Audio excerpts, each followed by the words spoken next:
শুনুন হান্নান সাহেব, আপনার বড় মেয়ের পাশাপাশি ছোট মেয়েকেও আমার দিব্যি ভালো লাগে। আশা করছি আপনার ছোট মেয়েকেও আমাদের ঘরে তুলে দিতে কোনো আপত্তি করবেন না। হান্নান সাহেব এক প্রশান্তির নিঃশ্বাস ফেললেন। দুই মেয়েই তার ভীষণ আদরের। মেয়েদের নিজের জীবনের থেকেও বেশি ভালোবাসেন তিনি। যদিও ছোট মেয়ের বিয়ে নিয়ে এত তাড়াতাড়ি তিনি ভাববেননি। মেয়ে বড় হবে তখন বিয়ে নিয়ে ভাববেন, কিন্তু হঠাৎ এহেন প্রস্তাবে রাজি হয়ে গেলেন। না ভাই, কি যে বলছেন, আপনার দুই ছেলে এত ভালো, মাশাআল্লাহ। আমার মেয়েরা সুখী থাকুক এটাই চাই। ফজলুল চৌধুরী শব্দ করে হাসলেন। মন থেকে তিনি বেশ খুশি ছোট ছেলের আবদার পূরণ করতে পেরে। তাহলে আর কি, এখন মিষ্টিমুখ করা যাক। সবাই যেন খুশিতে আত্মহারা। রুয়াতের পাশে দাঁড়ানো ইনিমা হাসছে। অবশেষে তারা দুবোন একসাথে থাকবে। রুয়াত ফাইরোজ তয়ত্রী এইবার এইচএসসি ক্যান্ডিডেট। সে হান্নান মজুমদার আর মেহরুবা ফাইরোজের ছোট মেয়ে। ইনিমা ফাইরোজ রুয়াতের বড় বোন। বছর 5 আগে বিয়ে হয় আরহাম তাইম চৌধুরীর সাথে। তাদের ছোট সংসারে এক পুচকেও আছে। আয়াজ তাইম চৌধুরী ফজলুল চৌধুরী ও মায়া চৌধুরীর সর্বকনিষ্ঠ পুত্র। তাদের ব্যবসা সামলানোর পাশাপাশি রাজনীতিতে যুক্ত আছে। সংসদ সদস্য সে। চারপাশে বেশ জনপ্রিয়তা তার। সবার সামনে ঘোমটা টেনে বসে রইল রুয়াত। মেয়েটা বরাবরের মতোই লাজুক, সহজ সরল। আর তার এই সহজ সরলতাই ঘায়েল করে আয়াজ তাইমকে। ছোট জাফরি তার চাচুর কোল থেকে নেমে তার একমাত্র মিমির রুয়াতের কোলে আসলো। আয়াজ বেশ আয়েশ করেই বসেছে সামনে। তার সে ছোট্ট প্রেয়সী ঘোমটা টেনে বসে আছে। মুচকি মুচকি হাসছে সে। অবশেষে তার কল্পনার প্রেয়সীকে বাস্তবে পরিণত করবে। জাফরি রুয়াতের উপরে বসে উঠল। রুয়াত জড়িয়ে ধরে আছে। বাচ্চাটাকে এত আদুরে লাগে, দেখলেই মন চায় সারাদিন এভাবে জড়িয়ে ধরে বসে থাকতে। আয়াজ স্থির চোখে রুয়াত আর জাফরির দিকে তাকিয়ে আছে। রুয়াত সে প্রথমে একবার তাকানোর পর আর তাকায়নি, সাহস দিচ্ছে না তাকানোর। হান্নান মজুমদার ফজলুল সাহেবকে বলল, ভাই, আমার একটা আবদার আছে। বলুন। আসলে মেয়েটার তো এখনো এইচএসসিও শেষ হলো না। আমি চাই এইচএসসির পর বিয়েটা হোক। ফজলুল চৌধুরী কপাল কুঁচকে এলো। এ কথায় তো তিনি রাজি, কিন্তু তার ছেলের মতামতও লাগবে। জি অবশ্যই, তবে আমার ছেলে কি বলে সেটা তো তার কাছ থেকে জানা উচিত। আয়াজ দৃষ্টি হান্নান সাহেবের দিকে নিল। যেহেতু রুয়াতের এইচএসসির সামনে, তাই সে কোনো রকম চিন্তা ভাবনা ছাড়াই বলে দিল, সমস্যা নেই, ওর পরীক্ষা শেষ হোক আগে। ইনিমা সবাইকে বলে রুয়াতকে ভেতরের রুমে নিয়ে আসলো। রুয়াত মেহরুবা মজুমদারকে কান্না জুড়ে দিল একদম। মেয়েকে শান্ত করার চেষ্টায় আছে। রুয়াতের মনের ভেতর এক অজানা কষ্ট এসে হানা দিচ্ছে। 2 মাস পর এইচএসসি, তারপরই বাবার বাড়ি ছেড়ে শ্বশুর বাড়িতে পাড়ি জমাতে হবে। ইনিমা বিরক্ত হয়ে গেল। কথায় রুয়াত খুশি হয়ে হাসবে তা না, আরো কাঁদছে তার মাকে ধরে। মায়ের থেকে ছাড়িয়ে নিয়ে রুয়াতকে সোজাসুজি দাঁড় করালো। কাঁদছিস কেন বোন? আপু, আমি বিয়ে করব না। ইনিমা বিরক্ত এই কথা শুনে শুনে। সে রাত থেকে শুরু করেছে বিয়ে করব না, বিয়ে করব না। আচ্ছা বুঝেছি, নতুন কিছু বল। আমি সত্যি বিরক্ত রুয়াত। রাতে তো আর জানতি না যে কে তোর বর হবে, এখন তো জেনেছিস। এখন বল, কেন বিয়ে করতে চাচ্ছিস না? আমার দেবরকে কি তোর পছন্দ হয়নি? রুয়াত নাক টেনে বলল, উনি কখনো আমার সাথে কথা বলেনি। বছরে 2-1 বার, আর টিভিতে ছাড়া কখনো দেখাও হয়নি। মানুষটা তো আমার সাথে কথা বলতে আসেনি। আবার তিনি পলিটিক্স করে। আপু, তুমি জানো না আমার পলিটিক্যাল লোকদের ভালো লাগে না।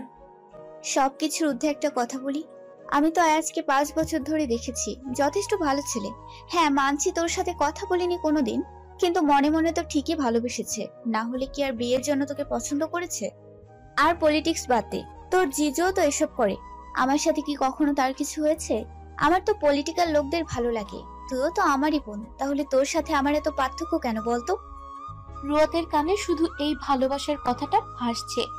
মানে কি, ভালোবেসেছেন অথচ বলেননি কখনো? এটা আবার কেমন কথা ভেবে পায় না রুয়াত। ভালোবেসেছেন? কখন থেকে? আশ্চর্য, আমি তো জানি না। ইনিমা রুয়াতের মুখ চেপে ধরলো। তাদের মা এখানে দাঁড়িয়ে আছে তো, এই খেয়াল ওর কি নেই? মেহরুবা রুম ত্যাগ করলেন। দুই বোনের এসব কথায় তিনি থাকতে চান না। ভালোবাসার কথা একটু পরে বলতে পারলি না? মা শুনেছেন তো, তোর জন্য আমার ইমেজটাই নষ্ট হলো। রুয়াত ভ্রু কুচকালো। কি, তার বোনেই তো সবার আগে কথা বলেছে। এখানে সম্পূর্ণ দোষী কে? কি সুন্দর নিরীহ ছোট বোনটাকে ফাঁসিয়ে দিল। রুয়াত মিনমিন করে বলল, তুমিই তো আগে বলেছো কথাটা। আচ্ছা হয়েছে, চুপ কর। এ নিয়ে আর একটা কথাও বলবি না। বিয়ের পর তার মুখ থেকেই শুনিস, আপাতত রাজি হয়ে যা। রুয়াতের মন সায় দিচ্ছে না। সে কিছুতেই মানতে পারছে না। সবাই সবার মতামত নিয়ে রাজি হয়ে গেল। কই, তাকে তো কেউ জিজ্ঞেসও করলো না। মন ক্ষুণ্ণ হয়ে গেল তার।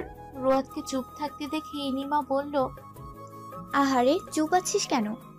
রুয়াতের দৃষ্টি মেঝেতে। তার বোনকে আসলে কি বলা উচিত? আপু, সবাই সবার মতামত নিল, আমাকে তো কেউ একটিবার জিজ্ঞেস করার প্রয়োজন বোধ করলো না। সেই জন্যই তো আমি জিজ্ঞেস করছি, তুই কি রাজি না? শোন, আমি বরাবরের মতো বলছি, আয়াজ খুব ভালো ছেলে, হয়তো প্রচুর গম্ভীর স্বভাবের, কিন্তু সবাইকে খুব সম্মান করে। আয়াজের মতো ছেলে আর একটা হয় না। তুই তো তাকে চিনে উঠতে পারিসনি, তাই রাজি হচ্ছিস না। বাসার ভেতরে সে যেমন, বাইরে সবার কাছে সে খুব জনপ্রিয়। এমন কোনো লোক নেই যে তোর অনাগত স্বামীকে চেনে না। আরে বোন, তুই একজন এমপির বউ হচ্ছিস, এর চেয়ে ভালো আর কি বা চাওয়ার আছে? আমার তো মনে হয় তুই শুধু রাজি না, অন্য কোনো মেয়ে হলে সাথে সাথে কবুল করে ফেলতো। রুয়াত জানে এমন পলিটিক্যাল লোকদের এখনকার প্রজন্মের মেয়েদের ভীষণ পছন্দের। তবে কেন জানি রুয়াতের এসব পছন্দ না। আমি সবার মতো না। ইনিমা এক দীর্ঘ গতিতে নিঃশ্বাস ছাড়ল।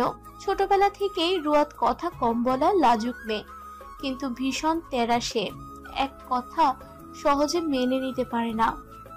জানি তুমি অন্য কোনো মেয়ের মতো না, তোমার মান সম্মান বোধ খুব বেশি, এক কথা সহজে মানতে চাও না। রুয়াত মাথা নিচু করে ফেলল। ইনিমা রুয়াতের গালে হাত রেখে বলল, কেউ তোর খারাপ চায় না, আমিও না। তুই বস এখানে, আমি আসছি। অতঃপর ইনিমা চলে গেল। রুয়াত মাথার ঘোমটা ফেলে মায়ের খাটে বসলো। খাটের পাশেই জানালা থাকাতে সেদিকটাই তাকিয়ে রইল। তার এই মুহূর্তে মনে হলো প্রকৃতি মানুষকে আসল সুখ দান করতে পারে। ইনিমা আয়াজকে নিয়ে আসতে গিয়েছে। রুয়াতের সাথে আয়াজের একান্ত কিছু কথা বলার দরকার আছে। ইনিমা আয়াজকে নিয়ে রুয়াতের যে রুম আছে সেখানে নিয়ে গেল। রুয়াত এক দৃষ্টিতে বাহিরে তাকিয়ে আছে। মৃদু বাতাস যে তার ব্যক্তিগত প্রেয়সীকে ছুঁয়ে দিচ্ছে সে খেয়াল কি আছে তার? দরজার বাহিরে ইনিমা আর আয়াজ দাঁড়িয়ে আছে। ইনিমা আয়াজকে নিয়ে রুয়াতের সামনে দাঁড়াতেই সে এক দফা ভয় পেয়ে গেল। তাড়াতাড়ি শাড়ির আঁচল টেনে মাথায় দিল। আয়াজ তীক্ষ্ণ দৃষ্টিতে তাকিয়ে আছে, চোখে মুখে একরাশ গম্ভীরতা। শুনুন দেব সাহেব, জাতির মন তো আপনি আগেই পেয়েছেন, এবার আপনার হবু বউয়ের মন পাওয়ার চেষ্টা করুন, না হলে আপনাকে আমি এত বড় এমপি হিসেবে মানতে নারাজ থাকবো। সংসদ সদস্য হয়েছেন, এবার বউয়ের মনের সদস্য হওয়ার চেষ্টা করা উচিত আপনার। রুয়াত মাথা নিচু করে আছে। তার বোন এসব কি বলছে? লজ্জা লাগছে তো। আয়াস তার চোখ মুখের গম্ভীরতা এখনো কমায়নি। এই বলে ইনিমা চলে গেল। ভাবি আসলে কি বলতে যাচ্ছেন বুঝতে পারিনি। এই যা, এত বড় নেতা হয়ে লাভ কি হলো? সামান্য কথাও বুঝতে পারেননি আপনি। আপনার হবু বউ কেন বিয়েতে মত দিতে পারছে না সেটা আপনি তাকে একটু জিজ্ঞেস করুন তো। আমি গেলাম নিচে, আশাবাদী ভালো কিছুই শুনবো। এইদিকে রুয়াত তো ভয়ে লজ্জায় শেষ হয়ে যাচ্ছে। আয়াস তার দুটো হাত বুকে গুজে দাঁড়ালো। এত বছর কষ্ট করেছে রুয়াতের জন্য সে, আর এখন বিয়েতে রাজি হচ্ছে না। এই কথা আয়াস মেনে নিবে না। এর যথাযথ উত্তর দিতে হবে তার। বিয়েতে রাজি না হওয়ার দুটো কারণ শুনতে চাই আমি। আশা করছি ওরকম ভনিতা ছাড়াই উত্তর দেবেন। যেহেতু আপনি একটু লাজুক মনের মানুষ, ভনিতা করতেই পারেন, তাই শব্দটি আগে উচ্চারণ করা। এবার আমার উত্তরটা চাই। রুয়াত যেন খিচে এলো, শাড়িটাকে শক্ত করে ধরলো। তার আপুর বিয়ের 5 বছর পরে প্রথম লোকটি তার সাথে কথা বলল। ব্যাপারটা হজম হচ্ছে না ঠিক। এবার একদম সরাসরি উত্তর দিতে বলেছে।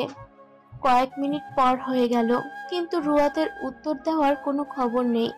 এক জিনিস দুবার রিপিট করা তার মোটেই পছন্দ নয়। এটা যদি তার কোনো পলিটিক্যাল মিটিং হতো তাহলে তার সব রাগ তার সহকারীদের উপর ঝাড়ি দিত।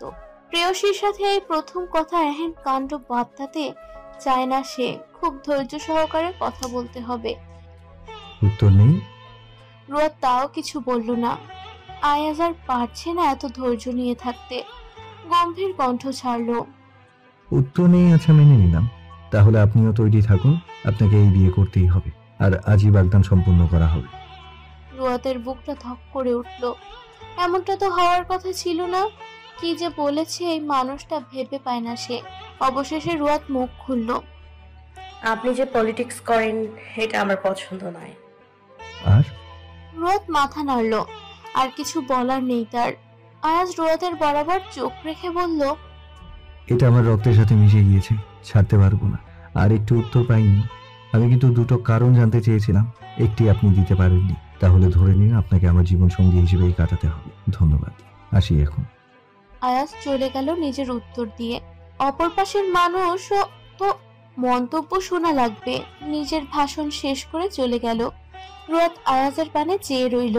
যা বুঝলো তার আপুর কথাটাই ঠিক। প্রচুর গম্ভীর লোকটা। রুয়াদ আবার খাটে বসে পড়ল। এখনো তার এইচএসসি 2 মাস সময় আছে। এই 2 মাস এসে দেখবে নিজের মন পরিবর্তন করতে পারে কিনা। কিন্তু আজ বাগদান সম্পূর্ণ হবে, এটা আর হজম হলো না তার। হাঁটু মুড়ে তাতে মাথা দিয়ে বসে রইল। এক নতুন জীবনের সূচনা হবে হয়তো আজ। রুয়াদের আর আয়াজের বাগদান সম্পন্ন হবে আজ। সে হিসেবে প্রস্তুতি নেওয়া হচ্ছে। হান্নান সাহেব ফজলুল চৌধুরী কথাটি মেনে নিলেন, যেহেতু তিনি আর আয়াজ তার আবদারটি রেখেছে। অবশ্য ফজলুল চৌধুরী মেহরুবা ফাইরোজের কাছেও জিজ্ঞেস করেছেন, তিনিও সম্মতি দিয়েছেন। তাই তারা শুভ কাজের প্রমাংশ সেরে ফেলতে চান আগেই। সবার মনেই খুশির জোয়ার বইছে।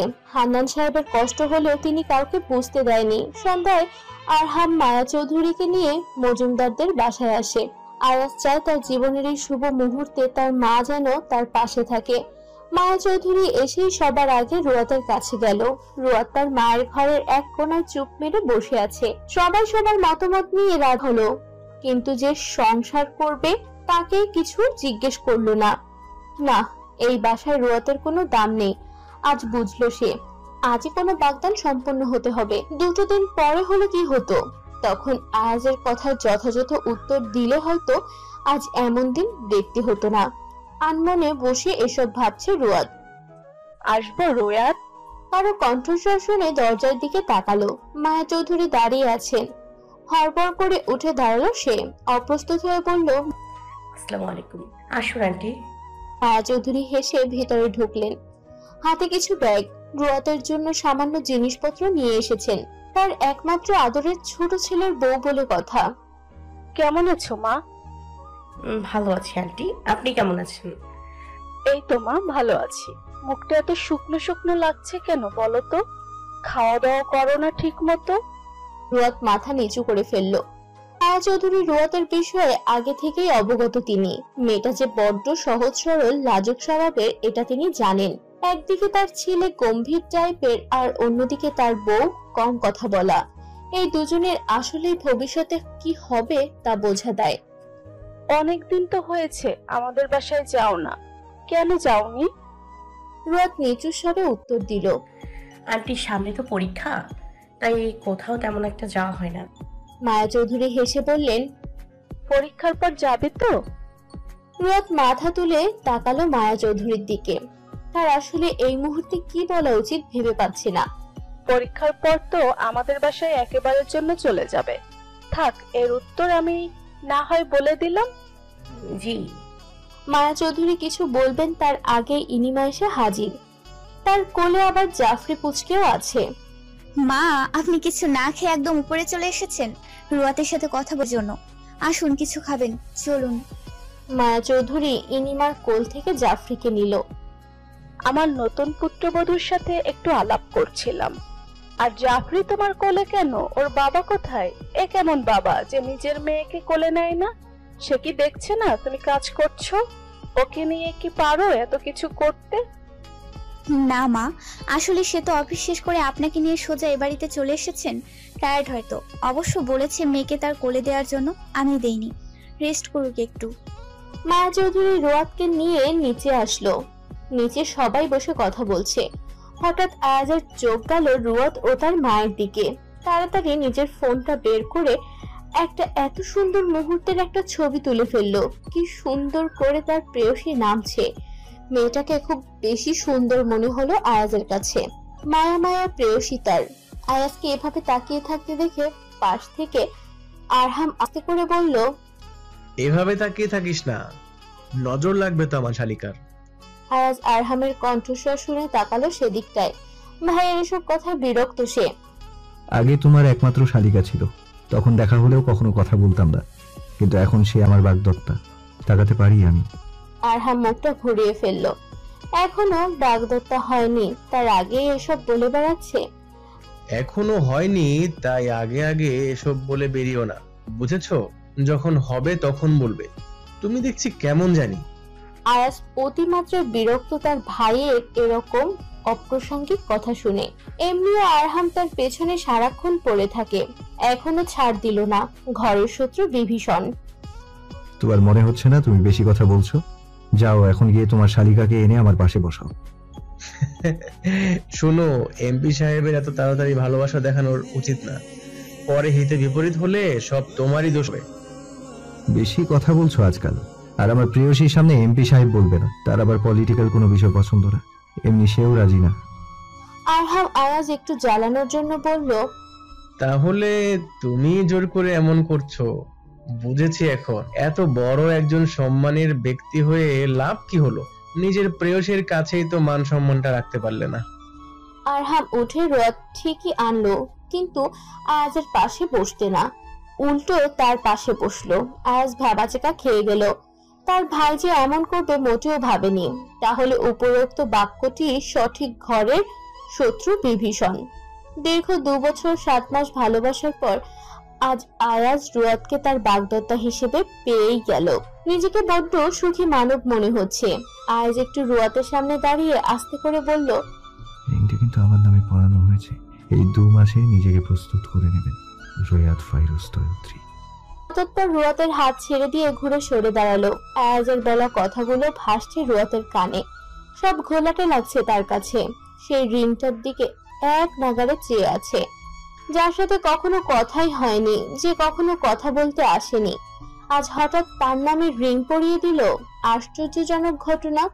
রুয়াতের ক্ষুদ্র মনে হাজার হাজার অনুভূতি এসে জমা হচ্ছে, এক অন্যরকম অনুভূতি যা আগে কখনো হয়নি। রুয়াতের মনে সৃষ্টি হওয়া অনুভূতি কি তাহলে আয়াজের জন্যই? সে এখন অন্য কারো ভবিষ্যৎ সম্পদ। কালও তো জানতে না যে আজই তার জীবনের নতুন এক অধ্যায়ের সূচনা হবে।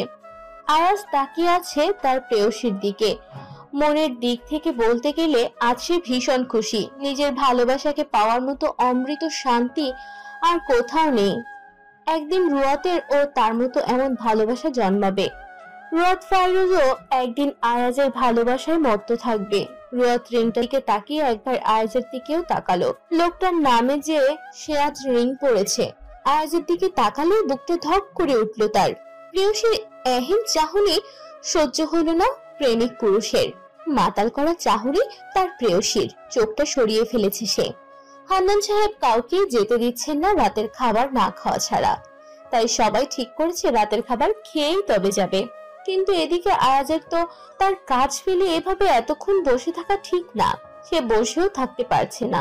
অনেকক্ষণ ধরে কেউ একজন কল দিয়েই যাচ্ছে, তবে সময় পাচ্ছে না রিসিভ করার। এত মানুষের সামনে সে কলটা রিসিভ করতে পারছে না। সে খুব ভালো করেই জানে এখন ইমার্জেন্সি কিছু না হলে কল আসবে না। একবার সবার দিকে তাকিয়ে বাসার বাইরে চলে আসলো সে। সায়েদ কল দিয়েছে। আয়াজের সব গোপন খবর সেই বহন করে।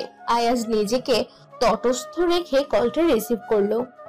শাহেদ, কিছু হয়েছে কি? কেন কল দিচ্ছ? অনেকক্ষণ যাবত চেষ্টা করার পর স্যার কল ধরেছে। ব্যস্ত হয়ে পড়লো সে। গোপন সূত্রে কিছু জানতে পেরেছে। স্যার, আপনি এখন কোথায়? একটু গুরুত্বপূর্ণ কাজে আছি। কি হয়েছে বলবে তো? সাহেব ব্যস্ত স্বরে বলল, স্যার, ইকরামুল তাহের নতুন কিছু করবেন। অপর দলের লোকেরা কিছু ভাবছেন, যা সর্বপ্রথম প্রভাব পড়বে আপনার উপর। নিজেকে হেফাজতে রাখার চেষ্টা করুন। প্রথমে শাহেদের কথা শুনে কপাল ভাঁজ পড়লো তার। এরকম অনেক দলের লোকই তাকে তার জায়গা থেকে সরানোর চেষ্টা করেছে। কিন্তু বরাবরের মতো ফল শূন্যই এসেছে। রাজনীতিতে প্রথম প্রথম যোগ দেওয়ার অপর দলের প্রভাব খুব বাজেভাবে পড়লেও এখন দ্বিধাবোধ করে না এসব বিষয় নিয়ে। বারবার এমন আক্রমণে এখন পাথরের ন্যায় শক্ত হয়ে গেছে তার মন শরীর। এসব ছোটখাটো বিষয় নিয়ে মাথা ঘামায় না এখন আর। তুমি নিশ্চিন্তে থাকো শাহেদ, আমার কিছুই করতে পারবে না তারা। আর ইকরামুলের এখনো এত বড় সাহস হয়নি যে আয়াজকে কিছু করবে। করলেও তাকে একদম গোড়া থেকে উপড়ে ফেলবো। জাতির কাছে আয়াজ তাইম চৌধুরী একজন সৎ নিষ্ঠাবান মানুষ, কিন্তু যারা তার ক্ষতি করতে চায় তাদের কাছে ভয়ঙ্কর দানবের মতো। কেউ যদি মুখে মধু অন্তরে বিষ ঢালতে চায় তাহলে সেও ঠিক তাই করে, কাউকে এক চুল পরিমাণ ছাড় দেয় না। তাহেদের মন শান্ত হতে পারছে না, কিছুটা রহস্যময় থেকেই গেল। কিন্তু আয়াজের এমন কাণ্ডে সে খুব বিব্রতকর পরিস্থিতিতে পড়ে গেল। বারবার আক্রমণ করার পরও স্যার তাদের ছেড়ে দিচ্ছেন। পরে তো তাদের দলের লোকদের জীবন বাঁচানো দুষ্কর হয়ে যাবে। শুধু যে আয়াজের উপর ইফেক্ট পড়বে তা না, আয়াজের পুরো দলের উপর পড়ে। স্যার কালকে মিটিংয়ে থাকবেন? অবশ্যই থাকবো। আচ্ছা ঠিক আছে স্যার। আয়াজ ফোন রেখে দিল। কখনো দুদণ্ড শান্তিতে থাকতে পারে না সে। এই রাজনীতি করে অকারণেই কিছু কিছু মানুষের চরম শত্রু হয়ে গিয়েছে। আজ তার এমন একটা বিশেষ দিনে এই খবর শুনতে হলো। যদি ইকরামুল তাহের কোনো কিছু করার চেষ্টা করে তাকে কখনো ছেড়ে দিবে না, সব সময়ের মতো চুপ করে থাকবে না। লোভ জিনিসটা মানুষের খুব বেশি। এই লোভের জন্য মানুষ কত খারাপ খারাপ কাজ করে ফেলে। আর অপ্রিয় হলেও সত্য যে মানুষই একমাত্র জীব যে অন্য কোনো মানুষের ভালো চায় না, ভালো দেখতে পারে না। এক ঘন নিঃশ্বাস বেরিয়ে এলো আয়াজের। সবার খাওয়া দাওয়া শেষ হওয়ার পর সবাই বিদায় নিয়ে চলে গেল। তবে ইনিমা আর জাফরি থেকে গেল। তারা কিছুদিন থেকে তারপর যাবে। সবাই হাসি মুখে বিদায় নিল। রুয়াতের কাছ থেকেও সবাই বলে গেল, কিন্তু আয়াজ কিছু বলল না। এটা আসলে বুঝতে পারলো না রুয়াত। হান্নান মজুমদারও তার স্ত্রীকে বলল সে, তবে তার হবু স্ত্রীকে কিছু না বলে চলে গেল। আয়াজ কখনোই চায় না রুয়াতকে তার জন্য বিব্রত অবস্থায় পড়ুক। সে খুব ভালো করেই জানে রুয়াত এখন তার সাথে মোটেও কথা বলতে চাইবে না, উল্টো লজ্জা পাবে। যদি আলাদা একান্ত কিছু মুহূর্ত তাদের দেওয়া হতো তাহলে কথা বলা যেত। সবার সামনে আলাদা করে রুয়াতের কাছ থেকে বিদায় নিবে, এটা তার নিজের কাছেও ভালো লাগবে না। আর সে জায়গায় মেয়েটার থেকে কথা বলার আশা করা দায়। কখনো রুয়াতের সাথে কথা না বললেও মাঝে মাঝে যখন তাদের বাসায় যেত চুপচাপ করে তার বোনের আশেপাশে ঘুরঘুর করত। এসব বিষয় খুব ভালোই করে খেয়াল করত সে। এদিক বিবেচনা করে তাই আর রুয়াতের কাছ থেকে বিদায় নেওয়া হয়নি। আজ 3 দিন পর রুয়াত কলেজে যাওয়ার জন্য বের হলো। তার কলেজ যেতে মন চাচ্ছিল না, কিন্তু একদিকে তার অনেক পড়া মিস হয়ে যাচ্ছে, আর একদিকে তার প্রিয় বান্ধবী জ্বালিয়ে মারছে কলেজে আসার জন্য। নিজের মনের সাথে এক প্রকার যুদ্ধ করে কলেজ যাওয়ার জন্য রওনা হলো। কলেজে এসে প্রথমেই ক্লাসরুমে ঢুকে পড়লো রুয়াত। অতঃপর কলেজের শেষ প্রান্তে এক বেঞ্চির উপর বসলো। অপেক্ষা করতে লাগলো নিমির জন্য। বেশ কয়েক মিনিট পর নিমির দেখা পেল। দৌড়ে আসছে সে এদিকটায়। নিমিকে দেখেই উঠে দাঁড়ালো রুয়াত। দৌড়ে আসার কারণে নিমি হাঁপাচ্ছে। কোমরের দুপাশে হাত রেখে হাঁপাচ্ছে মেয়েটা। এ কেমন বান্ধবী তুই? দেখছিস আমি দৌড়ে আসছি, তাও একবারও গেলি না? রুয়াত হাসছে। নিমি যতবার তাকে দেখে দৌড়ে আসছে ততবারই এ কথা। কেমন আছিস বল? নিমি মন খারাপ করে বলল, ভালো নাই রে, সময় মতো পড়ি নাই দেখে এখন এত পড়া একসাথে লোড নিতে পারছি না। রুয়াত নিমির কাঁধে হাত দিয়ে বলল, আস্তে আস্তে পড়িস, দেখবি সব লোড হয়ে যাবে। নিমি ব্যস্ত কণ্ঠে বলল, আচ্ছা তোর বোনের দেওর ওই এমপি আছে না, তার কি এঙ্গেজমেন্ট হয়ে গিয়েছে? রুয়াতের ভ্রু কুঁচকে এলো। হঠাৎ তার কথা জিজ্ঞেস করছে কেন? তার যে এঙ্গেজমেন্ট হয়েছে তুই কিভাবে জানিস? আরে তাকে তো আমি ফ্রেন্ড রিকোয়েস্ট দিয়েছিলাম, কিন্তু তিনি আমাকে ঝুলিয়ে রেখেছে। তিনি যে পোস্ট দেয় সেটা আমি দেখি। পরশু দিনই দেখলাম এটা। তার সাথে যার এঙ্গেজমেন্ট, মেয়েটা কেমন দেখতে আসলে? রুয়াত এখন বিপাকে পড়ে গেল। ভেবেছিল পরে জানাবে নিমিকে, এখন দেখছে সে আগেই জেনে বসে আছে। মেয়েছে আমি। নিমির মাথায় যেন ছাদ ভেঙে পড়লো রুয়াতের কথা শুনে। আসলেই কি নিমিকে তার বেস্ট ফ্রেন্ড ভাবে? তুই কি আসলে আমাকে বেস্ট ফ্রেন্ড ভাবিস? সত্যি করে বলতো। আর তুই তো বলছিস সে কখনো তোর সাথে কথাই বলেনি, তাহলে? আমিও জানতাম না। যেদিন দেখতে আসে ওই দিনই জানতে পারি আমার ইচ্ছের বিরুদ্ধে সবকিছু হয়েছে। আপু থেকে শুনেছি উনি নাকি আমাকে ভালোবাসে, তবে এই সত্যিটা আমি জানি না। তুই প্লিজ রাগ করিস না। আচ্ছা, বিয়ের দাওয়াত দিলেই হলো, কিন্তু তাদের মতো মানুষের জীবনে কত ঝুঁকি আছে তুই সেটা জানিস? আর তুই তো বলতি পলিটিক্যাল মানুষের তোর পছন্দ না, তারা সারাদিন এইসব নিয়ে পড়ে থাকে, জীবনের বাকি সময় এভাবেই কাটিয়ে দেয় তারা, তাদের বন্ধু চেয়ে শত্রু বেশি। রুয়াদ সাথে সাথে তার হাতের রিংটার দিকে তাকালো।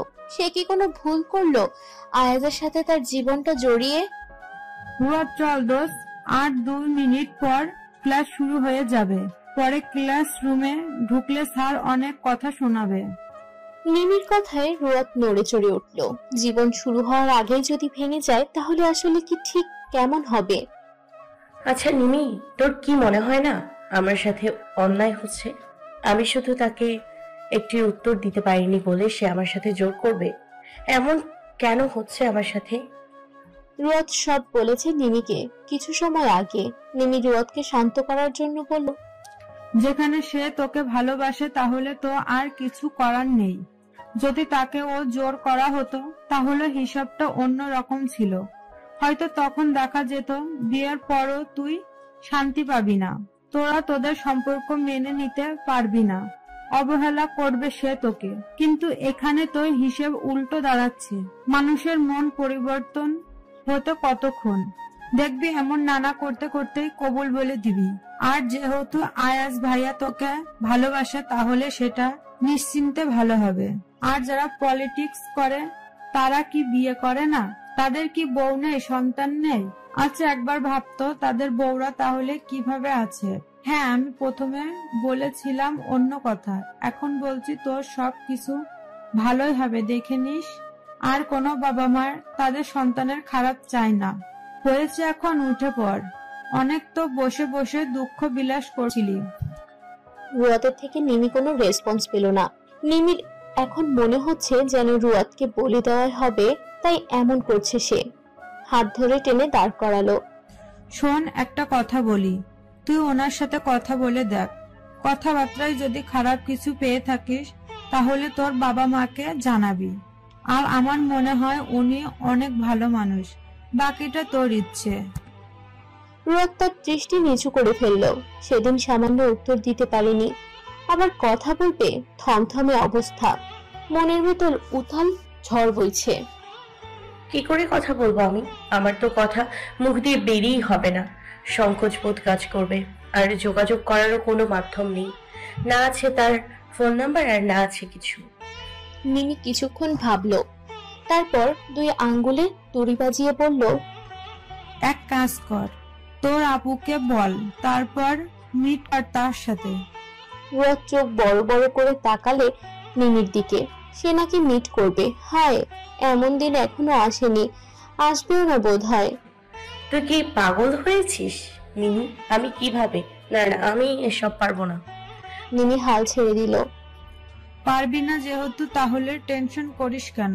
আবার এখানে বসে বসে ভাবছিস, নিজেকে আবার নিজেই বলছিস তোকে ঠকানো হচ্ছে। পাগল আমি হইনি রে, তুই পাগল হয়েছিস।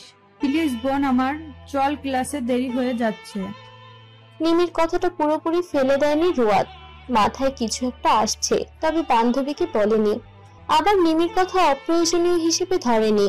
যদি চেষ্টা করে তাহলে তো দোষ নেই, অবশ্যই একবার চেষ্টা করা উচিত তার। রুয়াদ উঠে নিমির সাথে ক্লাসরুমে চলে গেল। অনেক সময় পার হয়ে গিয়েছে, এখন না গেলে তো সারার ক্লাসে ঢুকতেই দিবে না। দুপুর 2 বাজে, তাও সূর্যের তেজ কমছে না। যেন এরকম তপ্ত দুপুরে পৃথিবী গরম হয়ে গিয়েছে। এরকম গরম রুয়াদের পছন্দ না। মুখ জ্বলছে তার, এক প্রকার বিরক্ত লাগছে। একটা হাত গালে রাখলো, না অনেকটা বেশি গরম। নিমির থেকে বিদায় নিয়ে রিকশায় উঠে পড়লো। তাড়াতাড়ি বাসায় যেতে পারলেই হলো। এই গরমে বাইরে থাকা যাবে না, না হয় কিছু সময় বাদে মাথা ঘুরে পড়ে যাবে। বাসায় এসে ধপ করে সোফায় বসে পড়লো। ফ্যানের বাতাসও গায়ে লাগছে না। উচ্চস্বরে তার মাকে বলল, মা একটু ঠান্ডা পানি দাও। ছোট মেয়ের আওয়াজে তাড়াতাড়ি পানি নিয়ে আসলেন মেহরুবা। আর ঠান্ডা পানি খেয়ে রুয়াদ চোখ বুজে আছে। মেয়ের পানি খাওয়া শেষ হওয়ার পর পরক্ষণেই স্থান পরিবর্তন করলেন তিনি। রুয়াদ রুমে ঢুকতেই দেখলো তার একমাত্র বোনের মেয়ে ছোট জাফরিকে পায়ের ওপর পা তুলে ফোন দেখছে। রুয়াদ ভাবলো জাফরির মতো বয়সে মোবাইল কি জিনিস সেটা জানতো না, আর তার বোনের মেয়ে একদম পায়ের ওপর পা তুলে মোবাইল দেখছে। রুয়াতের নিজের মোবাইল থাকা সত্ত্বেও সে দেখে না। মোবাইলের প্রতি এখনো তার কোনো ইন্টারেস্ট জন্মায়নি। আর এই যুগে বাচ্চা ছেলে মেয়ে হতে শুরু করে বয়স্ক লোকদেরও আজকাল মোবাইল ছাড়া চলে না। নিজেকে অন্য জগতের প্রাণী মনে হচ্ছে রুয়াতের। এলাকার চেয়ারম্যান, সকল নেতা, ছাত্রলীগের সম্পাদক সহ সহ সম্পাদক, ব্যবসা সমিতির লিডার সবাই উপস্থিত। আজ মাসের শেষ সময় এমন একটা মিটিং হয়। প্রতি মাসে কে কি করেছে সব হিসেব তোলা হয়, আর সে কাজগুলো এমপি দেখাশোনা করে, যা কয়েক বছর ধরে আয়াজই দেখে আসছে। সবার মুখোমুখি বরাবর আয়াজ বসে আছে, তার পাশেই সাহেব দাঁড়ানো। একজনকে ছাড়া এই মিটিং শুরু করা হবে না। সে হচ্ছে ইকরামুল তাহের, বর্তমান ব্যবসা সমিতির লিডার ও চেয়ারম্যান তিনি। মূলত তার জন্যই সবাই অপেক্ষা করছে। আয়াজের সাথে পার্সোনালি মনোমালিন্যের ব্যাপার থাকলেও সবার সামনে সে তা প্রকাশ করেনি কখনো, হাসি মুখে কথা বলে। আয়াজ খুব ভালো করে অবগত যে তাকে তার জায়গা থেকে সরানোর মতো দুঃসাহসের পরিকল্পনা একমাত্র ইকরামুল তাহের ছাড়া আর কেউ করার সাহস পাবে না। আর ও কয়েক মাস পর ইলেকশন, চেয়ারম্যান পদ থেকে এবার এমপি পদে দাঁড়াবে ইকরামুল। আর আয়াজ থাকলে কোনো মতেই তাকে জায়গা থেকে সরানো যাবে না। তাই গোপনে পরিকল্পনা অব্যাহত রাখছে ইকরামুল, কিন্তু সব খবর আয়াজ জেনে বসে আছে। ইকরামুল তাহেরের এই মিটিং এর সব সময় দেরি করে আসেন, এতে সবাই খুব বিরক্ত। শুধুমাত্র আয়াজের চোখ মুখে নিস্তব্ধতা, তার যেন ভালো লাগছে এভাবে বসে থাকতে। অতঃপর ইকরামুল তাহেরের আগমন ঘটলো। তিনি আসার সাথে সাথে মিটিং শুরু করে দিল। এক এক করে সবাই সবার কথা বলল আয়াজের কাছে, কিন্তু ইকরামুল তাহের চুপ মেরে আছে। এ বিষয়ে বিশেষ করে খেয়াল করছে আয়াজ। মিটিং শেষ হলে যে যার মতো চলে যায়, শুধু বসে আছে ইকরামুল তাহের। আয়াজ পা থেকে মাথা পর্যন্ত খুব ভালো করে পর্যবেক্ষণ করে নিল ইকরামুলকে। কি তাহের সাহেব, এখানে বসে কি রাত পার করবেন নাকি? ইকরামুল আয়াজের প্রতি ক্ষোভ থাকলেও তা প্রকাশ করলো না। এক বড় সড়ো হাসি দিয়ে বলল, মাত্রই তো সন্ধ্যা 7টা বাজে, আপনার অফিসে সবাই আসলো, চা কফি কিছু খাওয়ালেন না যে? আয়াজ হেসে দিল। সাহেব, তাহের সাহেবের জন্য কড়া লিকারের একটা চা দিতে বলো, কফিতে ভেজাল থাকে বেশি। ইকরামুল তাহের হেসেই রইলেন, তবে আয়াজের চোখ মুখে কঠোরতা। কাঠের চেয়ারটায় নিজ হাতে আঙুল ধরা ঠক ঠক আওয়াজ করতে লাগলো। সাহেব চা এনে ইকরামুল তাহেরের সামনে এনে রাখলো। সাহেব চায়ের কাপটা মুখে ধরলো। গরম ধোঁয়া উঠছে সদ্য আনা চা থেকে। ফুঁক দিতে ভুলে গিয়েছে, তাই জিহ্বা তৎক্ষণাৎ জ্বলে উঠলো। তিরিক্ষি মেজাজে আবার কাপটা রেখে দিল। আয়াজ শান্ত স্বরে বলল, শুনলাম এবার এমপি পদে দাঁড়াবেন নাকি? ইকরামুল থতমত খেয়ে গেল। তার এই খবর আয়াজ জানে কিভাবে ভেবে পাচ্ছে না। কার থেকে শুনেছে, কে এই খবর দিয়েছে, এই নিয়ে টেনশনে পড়ে গেল। চেহারায় সন্দিহান অবস্থা। কে বলেছে? আমি তো নিজেই জানি না। আপনি কার থেকে শুনেছেন? এসব কথা বাতাসের সাথে আশেপাশে ছড়িয়ে যায়, রটানোর কি মানুষের অভাব পড়েছে নাকি? ইকরামুল আবার মেজাজ দেখালো। কারো এমন ভাবলেসহীন কথাবার্তা পছন্দ করে না। নিজেকে খুব বড় মাপের মানুষ ভাবে। তার আশেপাশের মানুষদের নিতান্তই তুচ্ছ ভাবে সে। আর আয়াজের এই কথাটা তার শরীরে যেন আগুন ধরিয়ে দিল। নিশ্চয়ই লোক লাগিয়েছে আয়াজ তার পেছনে। কে কিভাবে কথা বের করে সেটা ভালো করেই জানা গেছে। গোপনে গোপনে তো লোক লাগায়, তাই না এমপি সাহেব? বলেই হেসে দিল ইকরামুল। আয়াজের চোখ মুখ শক্ত হয়ে গেল। কথাটা যে আয়াজের উদ্দেশ্যেই বলা হয়েছে খুব স্পষ্টভাবে বুঝে গিয়েছে সে। হুটহাট মাথা গরম করলো না আর। অস্বীকার করলেন কেন প্রথমে? এখন তো নিজেই নিজের কাছে ছোট হয়ে গেলেন। ইকরামুল দাঁড়িয়ে গেল।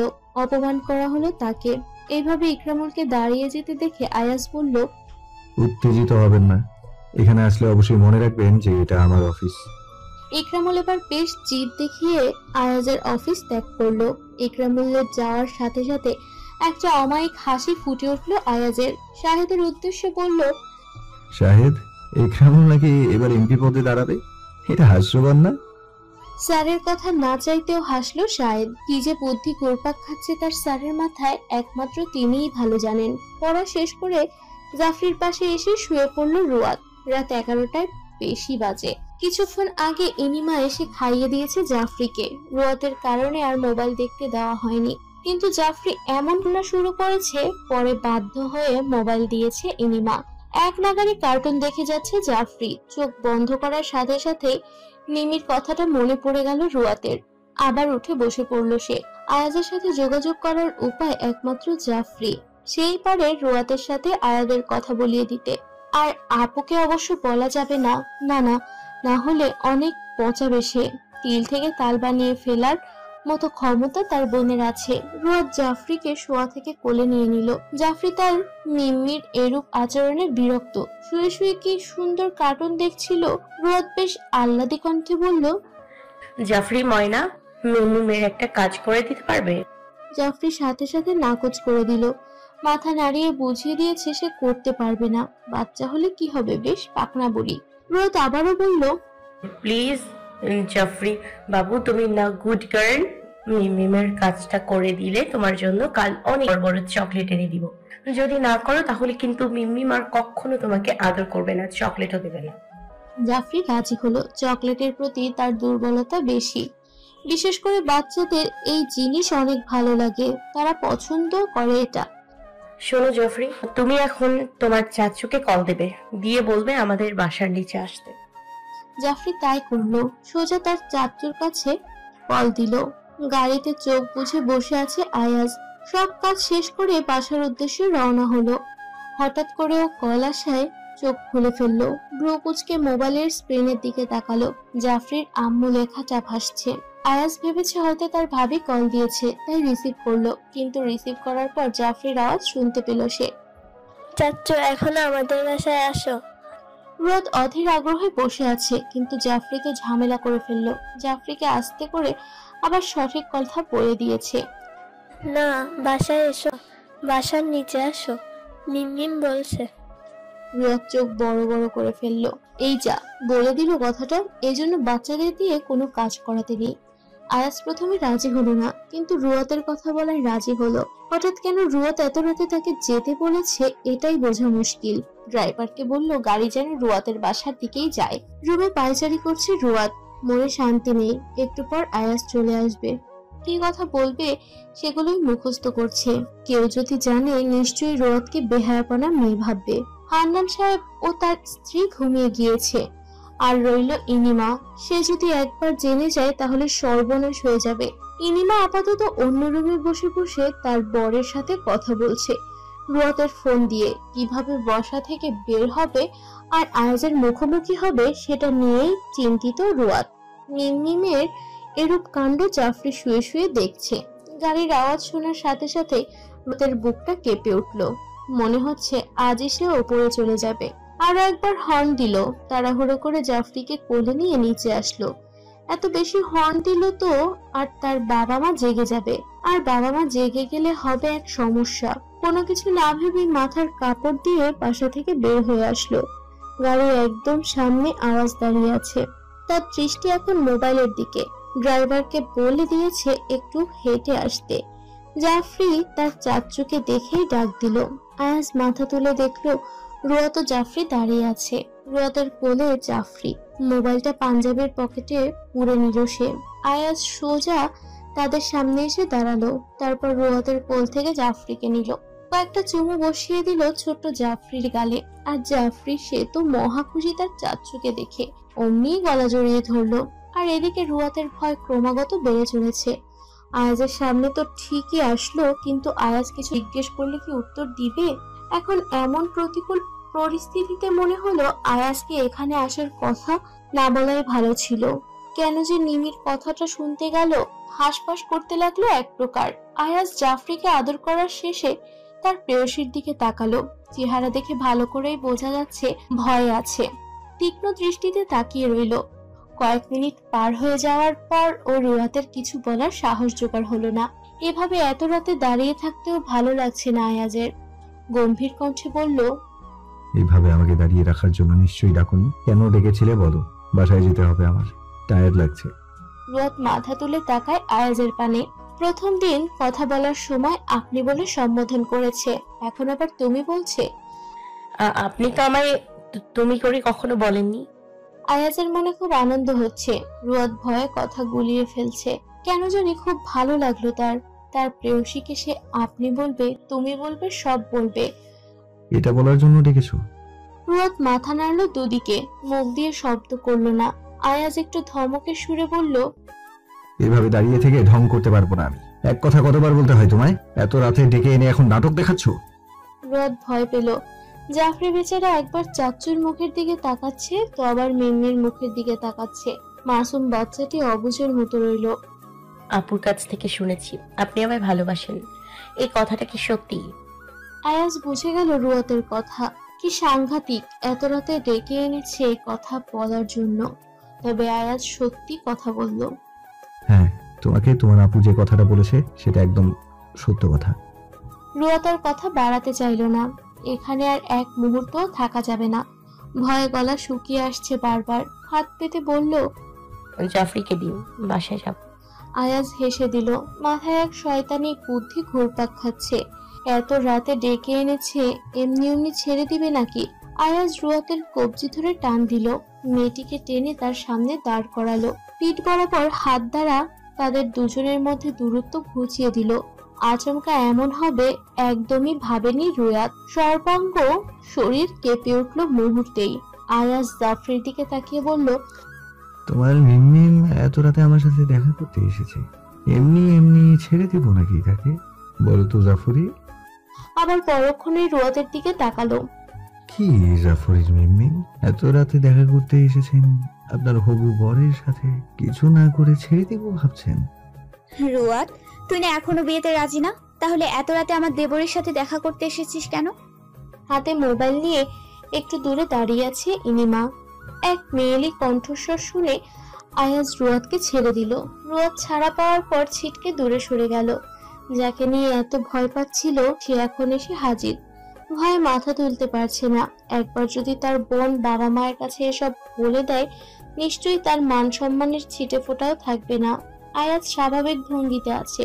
রুয়াতের মনে শুধু একটাই ভয়, ইনিমা আয়াজের শেষ কথাটা শুনে ফেলেছে কিনা। প্রথম প্রথম কি ভালো অভিনয় দেখায়, তারপরে নিজের আসল রূপে চলে আসে। রুয়াত নির্লজ্জ ভাবতে লাগলো আয়াজকে। আর এমন আকস্মিক ঘটনা হবে মাথায়ও আসেনি তার। একরাশ বিশ্বাস নিয়ে এসেছিল সে এখানে। ইনিমা এগিয়ে গেল আয়াজের সামনে। তুমি এত রাতে আমাদের বাসার সামনে? আয়াজ জাফরিকে কোল থেকে নামিয়ে দিয়ে বলল, আপনার বোন জাফরিকে দিয়ে কল দিয়েছিল আসার জন্য, আর তার কথা কি ফেলে দেওয়ার মতো সাধ্য আমার আছে? ইনিমা হেসে দিল। তার বোন যেন মন থেকে মেনে নিক এটাই চাওয়া। আর এই ব্যাপারে মোটেও কিছু মনে করেনি সে। কিন্তু তৎক্ষণাৎ হাসি বন্ধ করে বলল, বিয়ের আগে এত কিসের দেখা দেখি? ইনিমা তার বোনের সামনে গিয়ে দাঁড়ালো। রুয়াত ভয়ে বিড়বিড় করছে। এভাবে ফেসে যাবে ভাবেও নি।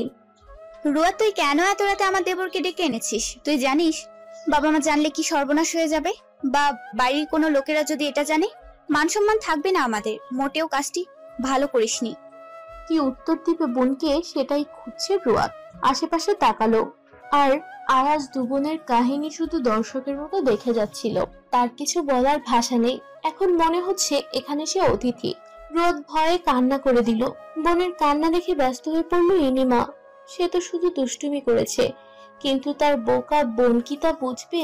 ইনিমা তার বোনের চোখের পানি মুছে দিল। বোনের কাঁধে হাত দিয়ে বলল, আরে আমি তো মজা করেছি। পাগলি মেয়ে কোথাকার, তোকে তো আমি ছোটবেলা থেকেই চিনি, জানি তুই কেমন মেয়ে। কাঁদিস না, আমি শুধু তোকে একটু ভয় দেখানোর জন্য বলেছি। আর তুই আমার উপর সম্পূর্ণ বিশ্বাস রাখতে পারিস। এসব কথা কেউ জানবে না, কাউকে বোনা আমি। ইনিমা জাফরিকে কোলে নিল। তারপর আয়াজের উদ্দেশ্যে বলল, শোনো এমপি মহাশয়, আমার বোনকে মানানোর দায়িত্ব তোমার। যেহেতু তোমার মতামত নিয়ে বিয়েটা ঠিক হয়েছে, কেউ রুয়াতের থেকে কোনো রকম মতামত নেয়নি। আমার বোনের কষ্ট কিন্তু আমি দেখতে পারবো না। যদি তুমি না মানতে পারো তাহলে এর বিয়ে হবে না। আর এত রাতে দেখা করতে এসেছো, তোমাকে দাঁড়িয়ে রেখেছি এতক্ষণ যাবত, তাই তোমার উচিত ওকে এমনি এমনি ছেড়ে না দেয়া। আর শোনো, সব কাজ শেষ হলে আমার বোনকে নিজ দায়িত্বে বাসার দরজা পর্যন্ত পৌঁছে দিয়ে আসবে। একদিন সময় করে এসো বাসায়, এখন বললেও আসবে না জানি, তাই এখন আর বলবো না বাসায় আসার জন্য। খুব ভালো করেই চেনা আছে তোমাকে। আসছি আমি। ইনিমা জাফরিকে নিয়ে চলে যায়। এখন তো বিপদে পড়েছে রুয়াত। মনে শুধু একটাই আক্ষেপ, এখন তার বোন কেন সাথে নিয়ে গেল না তাকে। গাড়ির সাথে হেলান দিয়ে দাঁড়িয়ে আছে আয়াজ। তার প্রেয়সী যে ছটফট করছে তা ভালো করেই বোঝা যাচ্ছে। এক হাত দিয়ে চুল হাত বোলাচ্ছে আনমনে। প্রেয়সীর এমন কাহিনী উপভোগ করে সে। তার ভাবে খুব বড় একটা সুযোগ দিয়ে গেল। অবশ্যই তার যথাযথ ব্যবহার করা প্রয়োজন। রুয়াতের মনে হচ্ছে তার কপালে খুব জোরে কেউ আঘাত করলে ভালো লাগতো। এমন কপাল মোটেও পছন্দ হচ্ছে না তার। এক অসহ্যনীয় যন্ত্রণা। এভাবে কি একটা পুরুষের সামনে কখনো দাঁড়িয়ে থেকেছে সে? তাও আবার এত রাতে। আর তার বোনের কথা বলেও বা কি হবে? সে তো নিয়ে গেল না। আয়াজ রুয়াতের সামনে এসে দাঁড়ালো, গালে হাত দিয়ে মাথা তুলে দিল। রুয়াতের চোখের কার্নিশে বিন্দু বিন্দু পানি জমে আছে। প্রেয়সীর এহেন অবস্থা দেখে নিজেকে ঠিক রাখতে পারল না সে। হাতের একটি আঙুল পানিগুলো মুছে দিল পুরোপুরি। কণ্ঠ মিলিয়ে এলো আয়াজের, নরম স্বরে বলল, কি হলো? কাঁদতে হবে এমন কোনো কথা আছে? আর কখনো যেন অন্তত আমার সামনে কাঁদতে না দেখি, আর কাঁদলেও আমি দেখে ফেলার আগেই চোখের পানি মুছে ফেলবে। রুয়াত অপলক ভাবে তাকিয়ে আছে। এই ব্যক্তি কি সে যে প্রথম দিন এত গম্ভীর স্বরে কথা বলল? রুয়াত আসলে চিনতে পারছে না আয়াজের এরূপ। চোখেও পলক পড়ছে না, যেন এক অচেনা পুরুষকে দেখছে আজ। প্রেয়সীর এমন আচরণে আয়াজ আবেগে আপ্লুত। জমিয়ে রাখা সব ভালোবাসা কি উপড়ে ফেলবে আজ? নিজের ভেতর লুকিয়ে থাকা সে আয়াজ কি বের হয়ে আসবে? আয়াজ ছেড়ে দিল রুয়াতকে। সটন হয়ে দাঁড়িয়ে পড়ল। এক ঘন নিঃশ্বাস বের হয়ে আসলো। আবারও রুয়াতের দুবাহুতে হাত দিয়ে বলল, তোমার প্রতি আমার ভালোবাসা আজকালকের নয়, সে 2 বছর আগে থেকে ভালোবাসি আমি তোমায়। ছোটবেলা থেকেই মেয়েদের সাথে কম কথা বলতে পছন্দ করি বলেই তোমাকে ভালোবাসার আগে কখনো বলিনি।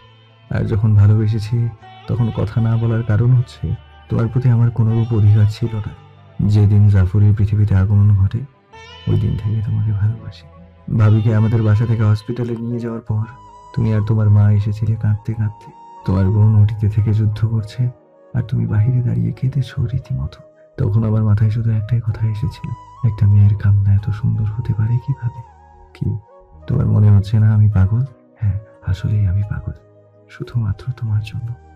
কিছুক্ষণের জন্য থামলো আয়াজ, আবার বলা শুরু করলো, সেদিন তোমাকে কাঁদতে দেখে মনের ভেতর এক ঝড় বয়ে চলেছিল। বিশ্বাস করো, এর আগে তোমাকে শুধু আমি আমার ভাইয়ের শালিকা হিসেবেই দেখতাম। তোমাকে ভালোবাসার পরও কখনো অন্যরকম নজরে দেখা হয়নি। তুমি যদি সেদিন না কাঁদতে, এই বরফের ন্যায় আয়াজ কখনো গলে তরল পদার্থে পরিণত হতো না। আয়াজ তোমাকে কখনো ভালোবাসতো। ওই দিনের পর থেকে তোমাকে নিয়ে আমার কল্পনায় এক নতুন জীবনের শুরু হয়, যেখানে তুমি আমি ব্যতীত আর কেউ ছিল না। নিজের মান সম্মানের কথা ভেবে তোমায় চেয়েছিলাম ভুলে যেতে, কিন্তু আমি ব্যর্থ। বরাবরের মতোই ব্যর্থ আমি। ভুলে যাওয়াটা দুঃস্বপ্নের মতো ছিল আমার কাছে। ভালোবেসেছিলাম, তা অন্য পুরুষের মতো তার প্রেমিকার কাছে যেভাবে ভালোবাসার কথা বলি সেভাবে বলতে পারিনি। আগের মতোই তোমার সাথে কথা বলা হতো না আমার। আমি ভাবতাম মানুষ কি বলতে হয়, তুমি শুধু আমার ভাবের বোন বলেই কথা বন্ধ রেখেছিলাম আমার নিজের সম্মানের দিকে তাকিয়ে। এখন কেন জোর করছি জানো? তোমাকে ছাড়া আজ থাকতে পারবে না, পারছে না এখনো।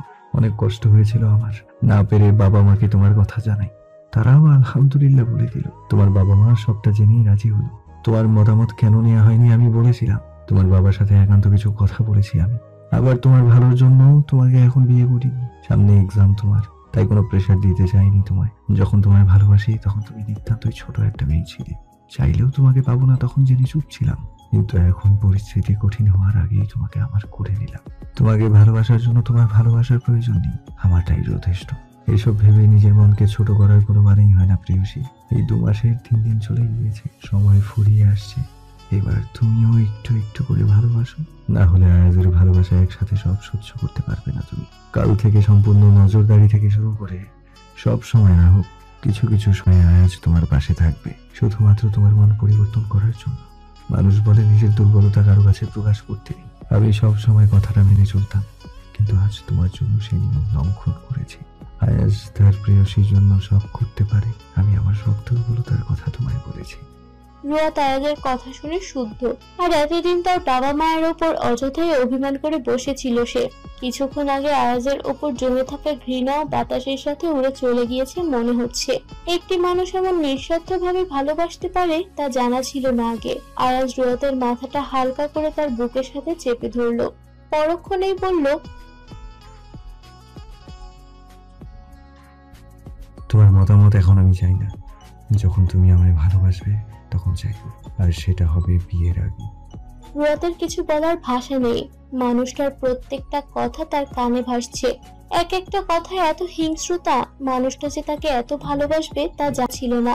এক হিসেবে এখানে এসে ভালোই কাজে দিয়েছে মনে হচ্ছে রুয়াতের। অন্তত নিজের মনের যে কৌতূহল আছে তা মেটাতে পেরেছে। এরপর থেকে তো লোকটার সামনে আসা দুষ্কর হয়ে যাবে। প্রেয়সীর নীরবতা ভাঙার জন্য আয়াজ বলল, কলেজে মোবাইল নিয়ে যাও। আয়াজের এহেন প্রশ্নে ভ্যাবাচিকা খেল রুয়াত। সে তো মোবাইল ইউজ করতে পছন্দ করে না, আর সে জায়গায় মোবাইল নিয়ে যাবে, তাও আবার কলেজে। আয়াজের কথায় মাথা দুদিকে নাড়িয়ে বুঝিয়ে দিল, সে মোবাইল নিয়ে যায় না কলেজে। আয়াজ ভেবেছিল রুয়াত মুখ দিয়ে কিছু বলবে, কিন্তু না, সে ইশারায় দেখাচ্ছে। রেগে গেল সে। তোমার মুখ থেকে শুনতে চেয়েছি, ইশারায় নয়। রুয়াতের গলা শুকিয়ে আসলো যেন। আবার সে কঠোর রূপ দেখাচ্ছে তাকে। না বলেও তো উপায় নেই। চোখ মুখ খিচে উত্তর দিল, না মানে কলেজে মোবাইল নিয়ে যাওয়া নিষিদ্ধ। দুহাত বুকে গুজে দাঁড়ালো কঠোর মানব। মুখ দিয়ে কথা বলতে কি সমস্যা হয় তার প্রেয়সীর সেটাই বুঝতে পারছে না। মেয়েটা অত্যন্ত লাজুক প্রকৃতির। কথাটা কি মুখ দিয়ে বলা যেত না? এরপর থেকে আমার সাথে ইশারায় নয়, মুখে কথা বলবে। এর যেন নড়চড় না হয়। রুয়াত মাথা নাড়িয়ে জি বলল। তার প্রেয়সীর এমন কাণ্ডে নিঃশব্দে হেসে দিল। এক অন্যরকম শান্তি লাগছে রুয়াতকে পাশে পেয়ে। মন চায় আজ সারা রাত দুজনে একসাথে শহরের অলিগলিতে হেঁটে বেড়াতে, কিন্তু তা অসম্ভব। ইচ্ছেটাকে বর্জন করে ফেললো আয়াজ। আগে বিয়েটা হোক শুধু, তারপর তার সমস্ত ইচ্ছা পূরণ করবে। কলেজ শেষ হওয়ার পর আমি দেখা করব। আমার গাড়ি যাবে তোমার কলেজের সামনে। এখন এই গাড়িটাকে দেখে নাও, এটাই থাকবে। ধরে নাও আমার সাথে দেখা করা তোমার প্রতিদিনের রুটিন। না চাইলেও দেখা করতেই হবে। রুয়াত বুঝলো না প্রতিদিন দেখা করতে হবে কেন, আর মানুষ কি ভাববে দেখা করলে। আয়াজের এ কথায় একদমই সায় দিতে পারলো না। একটা বড়সড় ঢোক গিলে রুয়াত বলল, দুঃখিত, আমি এভাবে দেখা করতে পারবো না প্রতিদিন। মানুষ জানলে বাজে কথা বলবে আমাকে নিয়ে। আয়াজের ভাবসাব অন্যরকম। তাই তো এত রাতে আমাকে ডেকে আনার সময় এটা মনে ছিল না? রুয়াত লজ্জায় মাথা নিচু করে ফেললো। নিজের কাজের জন্য বেহাল দশা আজ। আর কখনো এমন করবে না সে। এর উত্তর আপনি দিতে পারবেন না জানা আছে। অনেক রাত হয়ে গিয়েছে, চলো বাসায় দিয়ে আসি। আপনি চলে যান, আমি যেতে পারবো। আয়াজ রুয়াতের কোনো কথা শুনলো না। আয়াতের হাত সুন্দর করে মুঠোয় নিয়ে নিল। অতঃপর বাসার দরজা পর্যন্ত পৌঁছে দিল ভাবির কথা মতো। শেষ মুহূর্তে আয়াজ কিছু বলার সুযোগ দেয়নি। দ্রুত স্থান পরিবর্তন করে ফেললো। অনেক রাত হয়ে গিয়েছে, তাই নিজ ইচ্ছেতেই সেখান থেকে চলে আসলো। প্রেয়সীর সামনে বেশিক্ষণ থাকলে বেসামাল হয়ে যাবে। এক তীব্র যন্ত্রণা অনুভব হয় তার। সকাল 7টায় রুয়াতের ঘুম ভেঙে গেল আচমকা। মাঝে মাঝে এই সমস্যা হয় তার। ঘুম ভেঙে যাওয়ার পর আর ঘুম আসে না, তাই রুয়াত আর ঘুমানোরও চেষ্টা করলো না। উঠে ফ্রেশ হয়ে নিচে চলে আসলো। সোফায় বসে বসে ভাবছে আদৌ কি আজ আয়াজ দেখা করবে নাকি। কাল রাতের কথা ভেবেই শিউরে উঠছে সে। কি ভয়ঙ্কর রাত ছিল। এই জীবন থেকে মুক্তি পেতে পারলেই বাঁচে সে। হান্নান মজুমদার ঘুম থেকে উঠে নিচে আসলো। তার ছোট মেয়েটা বসে আছে সোফায়, তাই তিনি সর্বপ্রথম সেখানে গেলেন। মেয়ের পাশে বসলেন। রুয়াত তার বাবাকে দেখে জড়িয়ে ধরলো। হান্নান মজুমদার খুশি হয়ে আলতো করে মেয়ের মাথায় হাত বুলাচ্ছে। আজ 4 দিন পর মেয়েটা একটু তার কাছে এসে বসলো। বিয়েতে তার মতামত নেওয়া হয়নি বলে সবার সাথেই কথা বলা কমিয়ে দিয়েছিল। যখন রুয়াত দেখেছে সে কথা না বললে কেউই বলছে না, তাই রাগও ভাঙাতে আসছে না, তখন আরো রাগ করে কথা বলা বন্ধ করে দিয়েছে। হান্নান মজুমদারের কাছে তার মেয়েরাই তার মানসিক শান্তি। মেয়েদের জন্য তিনি জীবনও দিতে পারবেন। 2 মেয়েকেই অসম্ভব ভালোবাসেন তিনি। মেয়ের এমন রাগ করে কথা বলা বন্ধ করে দেওয়া মোটেও সইতে পারছিলেন না, কিন্তু মেয়ের ভালোর জন্যই সিদ্ধান্ত নেওয়া হয়েছিল। আর যে পুরুষ তার মেয়েকে ভালোবাসার পরও একবারও কথা বলেনি, সে নিঃসন্দেহে ভালো হবে তার ছোট মেয়ের জন্য। আজ যে তার মেয়ে নিজ থেকে তার কাছে এসেছে, তার মানে মেয়ের রাগ একদম হাওয়া হয়ে গিয়েছে। রুয়াদ তার বাবাকে জড়িয়ে ধরে টিভি দেখছে। হান্নান মজুমদার মেয়ের মাথায় হাত বুলিয়ে দিতে দিতে বলেন, আজ কলেজে যাবে না আম্মা? টিভিতে মগ্ন রুয়াদ। বাবার কথায় ধ্যান ভাঙে তার। বাবার দিকে বলল, যাবো বাবা, এখনো সময় হয়নি। আবারও তাকালো টিভির দিকে। মেহরুবা ফাইরোজ এসে বাবা মেয়ের অমায়িক সুন্দর মুহূর্তের সাক্ষী হয়ে গেলেন। আর মেয়েটা অবশেষে স্বাভাবিক অবস্থায় এসেছে। হান্নান মজুমদারের সামনে এক কাপ চা দিয়ে গেলেন আর রুয়াতের উদ্দেশ্যে বললেন, রোয়াত নাস্তা বানানো হয়েছে, খেতে আয়, টেবিলে দিচ্ছি আমি। রুয়াত হেলে দুলে টেবিলে এসে বসলো। কিছু সময় পর ইনিমা জাফরিকে নিয়ে এসেছে টেবিলে। রুয়াতের পাশের চেয়ারটায় ইনিমা বসে পড়লো। বোনকে দেখে লজ্জায় কুকিয়ে গেল, কিন্তু ইনিমা সুন্দর একটা হাসি উপহার দিল। একটু রুয়াতের দিকে ঘেঁষে আসলো, গলার আওয়াজ কমিয়ে দিয়ে বলল, কিরে, কাল রাতে কি হয়েছে? আমি শুনতে পারিনি তোর থেকে, ঘুমিয়ে গিয়েছিলাম। আমার দেবর কেমন, কিছু টের পেয়েছিস? রুয়াত ঘাবড়ে গেল, বোনের দিকে তাকালো। বিষয়গুলোকে ধামাচাপা দেওয়ার জন্য বলল, কিছু হয়নি আপু। ইনিমার বিশ্বাস হলো না। যেভাবে আয়াজ রুয়াতকে ধরেছিল সেখানে কোনো মতেই রুয়াতের কোনো প্রযোজ্য নয়। মিথ্যে বলিস না রুয়াত, আমি কি কাল কিছু দেখিনি মনে করেছিস? আমি সব দেখেছি এবং সবগুলো কথা শুনেছি। তুই যদি না বলিস তাহলে আমি কথাটা সবাইকে বলে দেব। রুয়াত বোনের হাত চেপে ধরলো। এমন ডেঞ্জারাস বোন তার একদম দুর্বল জায়গায় হাত দিল। কাঁদো কাঁদো মুখ করে বলল, উনি শুধু ওনার কথাগুলো ক্লিয়ার করছিলেন, সত্যি আর তেমন কিছু হয়নি, একটুও মিথ্যে বলছি না আমি। ইনিমা মানলো রুয়াতের কথা। যাই হোক, তার বোন কখনো মিথ্যা বলেনি তার সাথে, তাই বিশ্বাস করলো। রুয়াত তার বোনের কাছে মিথ্যে বলে চোরের মতো মুখটা করে ফেললো। নিজেকে অনেক বড় আসামি মনে হচ্ছে এখন তার। কিন্তু সত্যি কথা বললে যে তার বোন সারা দিন এগুলো নিয়েই তাকে ব্ল্যাকমেল করবে, সে ভেবে কথাটা লুকিয়ে গেল। এখন তাড়াতাড়ি নাস্তা খেয়ে এখান থেকে উঠে যেতে পারলেই হলো। এভাবে চোরের মতো বসে থাকতেও লজ্জা লাগছে। আনমনে নিজেকে হাজার গালি দিয়ে ফেললো সে। কলেজ আসার পর রুয়াত সব খুলে বলে নিমিকে। নিমি রুয়াতের কথা শুনে বেশ মজা পেয়েছে। তার সহজ সরল ভোলা ভালা বান্ধবীর অবশেষে একজন ভয়ঙ্কর প্রেমিক জুটলো। কপাল আছে বলতে হবে। আর রুয়াত কথার মাঝে আর একবার চাপটি মেরেছিল নিমির কথায়, কারণ সে সব দোষ নিমিকেই দিচ্ছে। বেচারি বসে বসে বান্ধবীর বকা শুনছে। তার বান্ধবী কি আর এমন প্রেমিকের মূল্য বুঝবে? বুঝলে তো আর এতগুলো মায়ের দিত না। বান্ধবীর অত্যাচার মুখ বুঝে সহ্য করে নিল নিমি। একটা শব্দ বের করলো না মুখ থেকে। আজ বলার সুযোগ দেওয়া হয়েছে রুয়াতকে। নিমি আমতা আমতা করে বলল, যাই হোক, তোর উনি কিন্তু সেই। রুয়াত চোখ রাঙালো। চুপ করবি নি, কথা বলবি না তুই। তোর জন্য আমি লজ্জিত হয়েছি আপু ও ওনার সামনে। নিমি ঠোঁট উল্টে ফেললো। আমার কথা না শুনলেই হতো। আমি তো শুধু তোর ভালোর জন্য বলেছি। তুই কেন কাজটা করতে গেলি? আমি তো জোর করিনি। রুয়াত উঠে পড়লো, নিমির থেকে একটু দূরে সরে দাঁড়ালো। দুজনে রওনা হলো ক্লাসের দিকে। কলেজ ছুটি হলো দুপুরে। নিমি আজ রুয়াতকে ছাড়ছে না। কতক্ষণ ধরে বক বক করেই চলেছে। রুয়াত না চাইতেও নিমির বক বক শুনছে। একটানা ক্লাস করে ক্লান্ত সে, কিন্তু নিমির মাঝে একটু ক্লান্তি নেই। মেয়েটা একটু অন্যরকম। মাঠের মাঝ বরাবর দাঁড়িয়ে কথা বলছে তারা। রুয়াত আর নিমির মাঝে এক অচেনা ব্যক্তির আগমন ঘটলো। হাসি মুখে ছেলে বলল, আপুরা কেমন আছেন? অচেনা পুরুষের কণ্ঠে দুজনের দৃষ্টি সেদিকটায় গেল। ভ্রু যুগল কুচকে এলো রুয়াতের। নিমির মুখটা কুচকে তাকালো ছেলেটার দিকে। নিমি উত্তর দিল, কে তুমি ভাই? ছেলেটা হেসে দিল, আমি আপনাদের জুনিয়র আপু। ফ্রেন্ড হতে পারি আপনাদের? কি ভাবছেন সিনিয়র জুনিয়র কিভাবে ফ্রেন্ড হবে? বয়স আসলে একটা সংখ্যা মাত্র। ছেলেটা আরো কিছু বলার আগে থামিয়ে দিল নিমি। শুনো ভাই, এসব ফালতু কথা অন্য কারো কাছে গিয়ে বলো। যত সব পাগল, ভাগো এখান থেকে। নিমি রুয়াতের হাত ধরে কলেজ থেকে বের হয়ে আসলো। কলেজের বাইরে সে চেনা গাড়িটার দিকে বুক কেঁপে উঠলো রুয়াতের। সবে মাত্র গাড়িটা এসে থামলো। নিমির হাতটা চেপে ধরলো রুয়াত। নিমি ব্যস্ত হয়ে বলল, কিরে, কি হলো? রুয়াত নিমির দিকে তাকিয়ে বলল, তুই বাসায় চলে যা, আমিও চলে যাব এখন। টাটা। হ্যাঁ। নিমি চলে গেল রুয়াতকে বিদায় দিয়ে। কিন্তু যেখানে রুয়াত দাঁড়িয়ে রইলো গাড়ির কাছে গেল না আর। সাদা রঙের ইউনিফর্ম পরে দাঁড়িয়ে আছে তার প্রেয়সী। গাড়ি থেকে বসে খেয়াল করেছে আয়াজ। এখন এই মুহূর্তে গাড়ি থেকে নামা যাবে না তার। আশেপাশে অনেক শত্রু আছে। কেউ একবার তার ব্যক্তিগত বিষয়ে জেনে গেলে সমস্যা হবে, তাই সে আর বের হলো না। শাহেদকে বলল। শাহেদ আয়াজের কথা মতো রুয়াদের কাছে গেল। রুয়াদ প্রথমে শাহেদের সাথে আসতে চাইছিল না, কিন্তু আয়াজের কথা শুনে রাজি হলো।